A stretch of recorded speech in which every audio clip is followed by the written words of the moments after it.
Nagsimula ang kwento sa Second City Academy ng Lijiang kung saan kasalukuyang isinasagawa ang seremonya ng paggising ng klase. Nakatayo ang mga estudyante sa maayos na hanay. Makikita sa kanilang mga mukha ang magkahalong pananabik at kaba. Pinangunahan ni Headmaster Luo Hong ang seremonya. Umalingaw sa buong bulwagan ang kanyang bihasang tinig habang ipinaliliwanag niya ang kahalagahan ng proseso ng paggising. Ipinaunawa niya na ang seremonyang iyon ang magtatakda ng kanilang kinabukasan. Binigyang diin niya ang bigat ng mga pagpipili ang haharapin nila. Ipinaliwanag din niya na kahit kapana-panabik ang mga combat class gaya ng Summoner at Engineer, nangangailangan ang mga iyon ng napakalalaking resources na hindi kayang tustusan ng lahat. Napuno ng masiglang usapan ang paligid. Umaalon sa isipan ng bawat estudyante ang kani-kanilang mga pangarap at ambisyon. May ilan na nangangarap maging berserker upang maghasik ng lagim sa mga halimaw. May iba naman na nais tahaki ng mas banayad na landas gaya ng pagiging pharmacist. Taglay ng bawat isa ang sariling mithiin kahit hindi lahat ay naghahangad ng mapanganib na kapalaran. Ilang taon na ang nakalipas, isa lamang larong tinatawag na eternal ang lahat. Isa itong kapanapanabik na takas sa realidad na nagbibigay ng matinding saya sa pagpatay sa mga virtual na kalaban. Ngunit dumating ang araw na nagbago ang buong mundo. Lumawak ang ibabaw ng daigdig ng libu-libong beses. Lumitaw ang mga lihim na kaharian, mga halimaw, at mga lahing hindi mula sa mundong ito. Nabura ang hangganan ng laro at realidad. Napilitan ang sangkatauhan na umangkop sa bagong daigdig kung saan ang pag-level up at pagpapalit ng klase ang naging susi sa kaligtasan. Kabilang sa mga estudyante si Zhao Yi na nag-transmigrate sa mundong ito isang taon na ang nakalipas. Hindi naging mabait ang buhay sa kanya sa bagong mundong yun. Pumanaw ang kanyang ina ilang sandali matapos siyang dumating. Tinamaan naman ang kanyang kapatid na si Zhao Yun ng isang misteryosong karamdaman na hindi magamot ng ordinaryong paraan. Dahil sa matinding pangangailangan, napilitan si Zhao Yi na ibenta ang kanilang bahay. Nakiusap din siya para sa tulong pinansyal. Bahagya lamang silang nakaraos sa tulong ng mga mababang antas na pari na pansamantalang nagpapanatiling buhay sa kanyang kapatid. Ngunit panandali ang lunas lamang yon. Kung walang malaking pagbabago, patuloy na lalala ang kalagayan ni Zhao Yun. Batid ni Zhao Yi na kailangan niyang kumilos agad. Para kay Zhao Yi, mas mataas ang pusta ng seremonyang ito kaysa sa kahit na sino. Ang isang combat class ay maaaring magbigay sa kanya ng lakas at resources upang makapasok sa mga lihim na kaharian, pumatay ng mga halimaw, at kumita ng sapat upang makahanap ng mas mataas na antas na pari na makapagliligtas kay Zhao Yun. Pagkatapos tapusin ni Headmaster Luo Hong ang kanyang talumpati, pumasok sa bulwagan ng isang level 24 na mage upang pangunahan ang proseso ng paggising. Hinarap ng mage ang sabik na hanay ng mga estudyante. Ipinaalam niya na magsisimula na ang Class Awakening Ceremony. Inutusan niya ang bawat estudyante na humakbang sa loob ng Magic Formation kapag tinawag ang kanilang numero at gawin yun ng paisa-isa. Hindi na nag-aksaya ng oras ang mage. Inactivate niya ang Magic Formation habang nagliliwanag ang kanyang wand sa lakas. Kumalat sa buong sahig ang isang napakalaking kulay ubeng magic circle na kumikislap sa enerhiya. Dahil sa napakalakas na pag-activate ng formation, umihip ang malalakas na bugso ng hangin sa buong silid.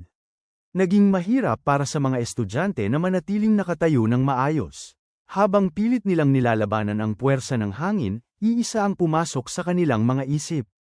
Napagtanto nilang tunay na kahanga-hanga ang isang level 24 na mage. Nakiisa sa paghanga si Zhao Yi. Naisip niya na kung 6 na digit ang bayad sa pag-ho-host ng seremonyang yon, napakalaking pagkakakitaan nga ng pagiging mage. Nang bahagyang humupa ang hangin, lumapit ang homeroom teacher ng Class 5 na si Liang Yang. Tinawag niya ang unang estudyante na si Jiang Chong upang pumasok sa formation. Nakatitig ang lahat ng estudyante nang may pigil na hininga. Batid nilang napakahalaga ng sandaling iyon para sa kanilang mga hinaharap. Nanatiling nakatuon si Zhao Yi. Alam niyang ang lahat, kabilang ang sarili niyang kaligtasan at ang buhay ng kanyang kapatid, ay nakaasa sa magiging resulta ng sarili niyang paggising. Nag-aalok ang mundong iyon ng mahigit 1,000 posibleng klase. Gayunman, 3 pangunahing kategorya lamang ang karaniwang lumilitaw sa seremonya. Ang mga iyon ay combat classes, lifetime classes, at support classes. Pinakamataas ang pagtingin ng lahat sa combat classes. Samantala, pinakamababa ang katayuan ng mga lifetime class gaya ng pharmacist. Ayon sa estadistika, halos kalahati ng mga kalahok ay nakakagising ng combat class.